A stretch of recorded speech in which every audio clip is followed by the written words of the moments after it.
Naam, hii ni MC wa Dunia TV ikikuletea mahojiano ya moja kwa moja na mgombea wa nafasi ya ubunge katika kuwawakilisha wanafunzi wa ERECT katika bunge la serikali ya wanafunzi DIT, DITSO. Labda kabla hatujaendelea, wanafunzi wangependa kufahamu wewe unaitwa nani? Asante. Kwa majina naitwa Emmanuel Mkombozi Kasoma, alimaarufu kama Mkombozi.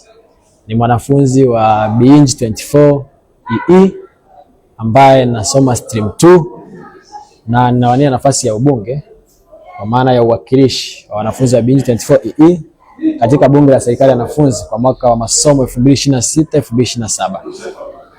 Okay, asante sana Bwana Mkombozi, karibu sana kwenye studio zetu. Labda tu ni changamoto zipi kubwa ambazo zinawakabili wanafunzi wa ERECT kwa sasa EE2 BENG 24 ambazo na wewe una mpango gani wa kuweza kuzitatua? Asante sana. Changamoto zipo nyingi ndugu mtangazaji, changamoto ni nyingi sana ambazo tunaziface kama BENG 24 EE na kwa stream zote, kwa sababu Mungu anakuwa na stream zote, stream 1, 2 na 3. Changamoto ni nyingi sana, lakini swala la kwanza ni swala la mawasiliano. Umeona, kuna naweza kusema ni miscommunication. Mawasiliano ambayo yameambatana na swala la utambuzi, kwamba katika semester iliyopita nimeshuhudia watu wengi ambao nimekuwa nikiongea nao, kwa sababu mimi ni kiongozi, yani ni short. Kwa hiyo kuna watu ambao nimekuwa nikiongea nao walikuwa na changamoto, wakaniambia kuna watu ambao wamefeli, hajui taratibu za mitihani, kwamba ukifeli hivi, ukifanya hivi na hivi inakuwa ni changamoto. Kwa hiyo ni changamoto kubwa sana ya kwanza, kwamba darasa letu au hata ikiwa idara kwa ujumla au chuo kizima kwa ujumla tunahitaji zaidi elimu hiyo. Umeona, mtu anaweza kana soma tu hajui kwamba ukipata sapu zaidi ya nusu moduli unakuwa umefeli, hajui. Umeona, hilo ni jambo moja. Lakini swala la pili, changamoto ambayo nimekuwa nikiona, masuala ya IPT, industrial practical training, kwamba tunajifunza kwa nadharia hapa, inabidi tuende viwandani tukafanye kwa vitendo. Watu wamekuwa field zikiwa changamoto. Umeona, mtu anapata field yani anaenda kwenye field aliyoipata, sio anayoitaka. Umeona, hakutaka TANESCO lakini amepata TANESCO. Umeona, alitaka TANESCO lakini amepata TEMESA. Umeona, kwa hiyo ni changamoto ya pili. Umeona, lakini swala la tatu, tuna darasa ambalo ushirikiano ni mdogo. Yani E1 wapo E1 kwa mpango wao, Steam 2 wapo Steam 2 kwa mpango wao, Steam 3 wapo Steam 3 kwa mpango wao. Kwa hiyo swala la ushirikiano mmoja ni changamoto. Umeona, lakini swala nyingine ni kwamba kwenye hapo ushirikiano, yani kuungana nini kwenye changamoto mbalimbali, mambo ya masomo na vitu vingine, umeona, ndo vinakuwa ni changamoto. Kwa hiyo ndugu mtangazaji, changamoto zipo nyingi zaidi na zaidi. Umeona, lakini swala nyingine, kwa sababu Mungu anaenda kwa mwakilishi, tunayo changamoto kwamba maoni, mawazo ya watu hayafiki yanapopaswa kufika. Yanapaswa afike wapi? Kwa serikali ya wanafunzi, kwenye uongozi wa chuo. Sasa inabidi tuwe na mtu ambaye anaweza kufikisha zile sauti, sio watu wanabaki na manunguniko huko, wananungunika, wanaenda kuandika jamii forum, wakati tungekuwa na mtu msemaji angeza akaenda akasema. Hiyo ni changamoto nyingine, na changamoto zipo nyingine nyingi na nyingi. Okay, asante. Labda tu pamoja na hayo, ni kwa namna gani umejipanga kuhakikisha kwamba wanafunzi hasa ERECT kwa EE BENG 24 wataweza kuaccess mifumo ya DIT, kwa mfano kupata maeneo mazuri ya kujifunzia, namna ya kutumia workshop zetu, maabara na vitu vingine kama hivyo, katika kuhakikisha elimu inaenda vizuri? Asante sana ndugu mtangazaji kwa swali zuri. Kama nilivyokuambia, nina uzoefu wa muda mrefu DIT, nina uzoefu wa uongozi DIT.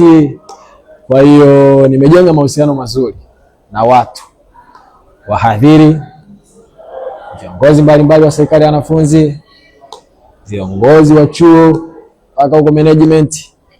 Umeona, kwa hiyo nadhani kwenye swala kwa mfano la workshop ni jambo rahisi sana, ni watu kuwa na utayari, afu yanayobaki waniachie mimi.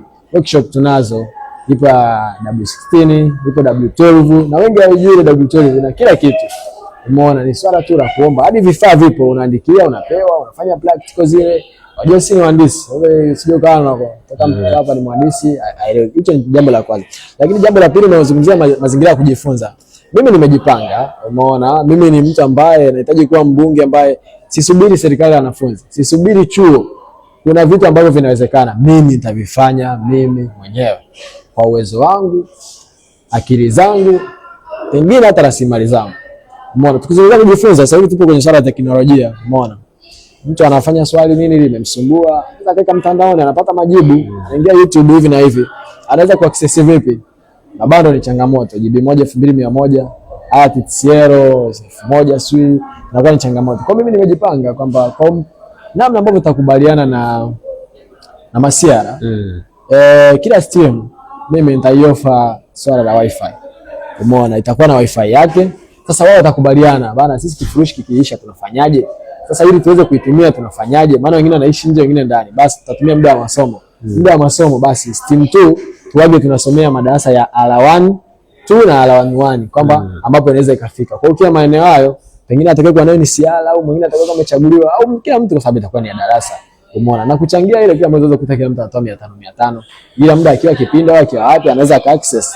Umeona, hilo ni jambo moja. Lakini swala la pili, kuzungumzia kujifunzia, tunahitaji notes, tunahitaji vitu mbalimbali. Wanaofanya zile kazi ni Masiara.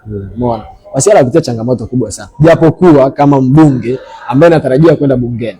Umeona, serikali bado haijachaguliwa, wakichaguliwa wenyewe wanajua. Mimi nikikanyaga kule kwa mwaka huu Masiara watalipwa inavyostahili, japokuwa zile portion ni ndogo. Kwa maana yake wanahitaji nini? Wanahitaji kuboostiwa. Nani atawaboost? Ni mbunge.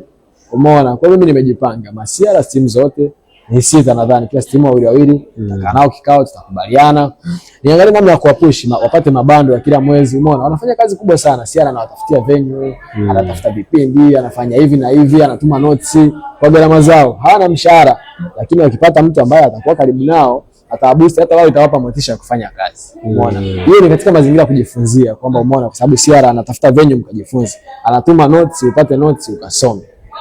Asante sana. Okay, nakushukuru sana. Naona vitu vingi umevieleza kwa upana, kila kitu kiko wazi.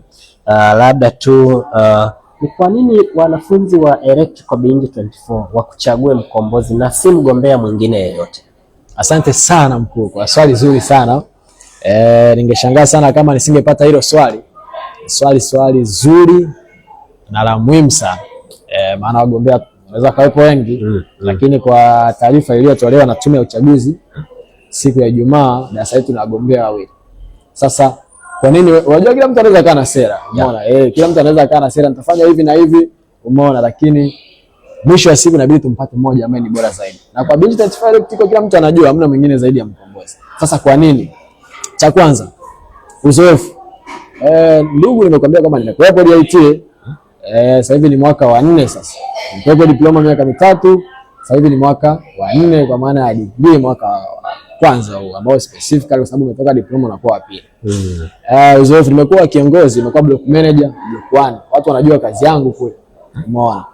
Nimekuwa mwenyekiti wa mahakama, mimi mwingine ambao pia anakuwa bungeni. Kwa bungeni nikiwepo najua namna ya kuenenda. Swala tatu, sio tu bungeni kama sasa hivi naenda kwa nyuma, nimekuwa pale mbele kama speaker wa bunge. Unajua wajaitii sio jambo dogo mpaka mtu anakuwa speaker. Umeona, maana yake hata amekuamini. Kwa hiyo ninao uzoefu wa kutosha kwenye uongozi, kwenye mambo ya DIT na mambo mengine. Hilo ni swala la kwanza. Lakini swala la pili, nimekwambia kwamba Mkombozi atakuwa ni mbunge wa tofauti. Sio tu kwa Beyond 24 kulinganisha na wabunge ambao chuo kupata kwa chuo kizima, mimi ninao uhakika. Nimekwambia mimi nitakuwa mbunge ambaye sisubiri serikali ya wanafunzi. Mimi nitafanya mambo. Umeona? Kama ni bando, sisubiri serikali ya wanafunzi sio pite miezi 3 au hapa sio 10, hapana. Mimi kila mwezi azonga tupo chuo wanapiga kazi, tutakubaliana, tutawaofa, tuwatie motisha. Umeona, hilo ni swala la kwanza. Swala la pili, nazungumzia kwa mara ya kwanza ni ajenda ambayo hata rais anaweza asiwe nayo, kwamba madarasa yatakuwa na wifi. Unaona, hilo sio jambo dogo mkuu. Umeona, lakini swala la tatu nimekwambia kwamba sitosubiri, yani mwenyekiti wa idara tusaidie kutupata workshop nini, mimi nitaenda mwenyewe. Mimi si mbunge. Umeona, kwani ukifika kwa mwadhiri ukaambia bwana, mimi ni mbunge wa 24 Electrical, naomba tusaidie workshop na vifaa fulani, tuna plan tutaka tufanye hivi, ni jambo dogo. Umeona, lakini swala jingine la tatu, kwa nini Mkombozi na si mtu mwingine? Nimekwambia swala la kwamba darasa halijaungana. Umeona, darasa halijaungana, tunahitaji kujiunganisha, tuwe karibu na mambo kadha kadha. Kwa hiyo mimi nimejipanga kwamba tujenge darasa lenye ushirikiano. Isiyo mtu wa Steam 1 kabezi kwa Steam 1. Yaani wote tukutane pamoja kabisa. Kwa hiyo tutatengeneza tuwe na class day. Umeona, tunaamua Beyond 24. nikutanie kidogo, unajua darasa letu lina wahenga, si ndio? Na wapo wahenga wengi. Kwa hiyo tuweza tukakaa tukasema bana, sasa hivi sisi siku fulani tutakuwa darasa la Binji 24 EE, tutakutana wote tushosarize, tufanye hivi na hivi na mambo mengine. Umeona, lakini swala jingine hapo hapo kuna mambo ya michezo. Yaani darasa lipo kimpango. Unaweza kukuta wanasema Binji 24 tuko na shindano la biomedical. Kumbe ni wale wa team 1, yani hatujaungana. Tutengeneze matimu. Juzi nikiwa uwanjani, wachezaji wakaniambia bana, hatuna jezi, tumeomba serikali wanafunzi wanaambia zipo, sisi zimefuliwa. Nikamwambia hilo ni jambo dogo. Sasa kama mbunge hauna mshahara, lakini sio nataka wafanye watu kazi. Mimi nikamwambia bana, nyie tarehe 2 Alhamisi chagua jina Mkombozi. Umeona? Baada ya hapo tarehe 8 huyu mchezaji mwenzenu Shafi anauza jezi. Atawaletea jezi za timu mbili. Umeona? 16 kwa 16. Mimi hapa nitalipia mwenyewe. Hilo ni jambo jingine. Umeona? Lakini tukirudi, kwa nini Mkombozi na si mtu mwingine? Nadhani wewe mwenyewe unaelewa kwamba tunahitaji kiongozi ambaye anayo mahusiano mazuri. Mahusiano mazuri na wapi? Uongozi wa idara, mwenyekiti wa idara, katibu. Uongozi wa idara tunaenda hadi kwa HOD. Uongozi wa chuo na mambo mengine. Kuna mambo mengine yanahitaji mahusiano mazuri. Umeona? Bana, mimi naleta jambo lako mheshimiwa, unanisikiliza kwa sababu tuna hayali ile, kwa hata kama ilikuwa haiwezekani kuna namna ambavyo unaweza ukanisaidia. Jambo likaenda, wana Binji 24 hii wakaneemeka. Nashukuru sana. Mambo mengine yapo mengi, lakini kwa sababu ya muda wa kipindi nitaje hayo. Asante, mimi ni kushukuru sana kwa majibu hayo mazuri. Naamini wamekusikiliza watu wa Electrical na wataenda kupiga kura. Lakini kabla hatujahitimisha, labda nikupe sekunde takriban 30 uweze kueleza jambo la mwisho kabisa ambalo ungetamani wao walifanya kwa ajili yako. Karibu. Nashukuru sana kwa muda ulionipa. Wana Binji 24 EE. Mkombozi niko hapa. Nimekuja kwa darasa lenye ushirikiano, darasa lenye umoja, mshikamano, darasa ambalo tutaungana, tusimwache mtu yeyote nyuma. Nilizungumzia masuala ya mahusiano mazuri, kwamba waadhiri bana, kuna mwenzetu hivi na hivi. Sasa hivi na tuko 365, kwamba wote mpaka mwaka mwisho tumeweza 365 kwa darasa hilo, darasa ambalo sauti ya kila mwanafunzi itasikika kwenye vikao vya bunge vya serikali ya wanafunzi, kikao cha bunge kwa serikali ya wanafunzi, kwa management, kwa HOD, kwa uongozi wa idara, kwa darasa ambalo viongozi tena watu hangaika kwa ajili ya mabando sio nini, watatutumia notes, watawasiliana na walimu, watakuwa na motisha. Kwa darasa ambalo wachezaji tena watu hangaika, umeona, watanunuliwa jezi, tutanunua mpira wetu kwa hela ya mbunge. Kwa darasa ambalo tutakuwa na kwa mara ya kwanza tuwe na Mbuzi Cup ya darasa, umeona, tena 2 semester zote 2, umeona, kwa darasa hilo. Kwa darasa ambalo kila sauti, kila changamoto inayo itatatuliwa, sio tu kufikia serikali ya wanafunzi, hapo na mbunge. Mchagueni Mkombozi, chagueni Mkombozi. Binji 24 EE ya asali na maziwa, wanasema siku hizi vijana, inakuja kuanzia tarehe 2. Kisha mchagua Mkombozi, tayari tunayo Binji ya 24 EE ya asali na maziwa. Umeona, naenda kwa moto inayosema transparency and accountability, uwazi na uwajibikaji. Asanteni.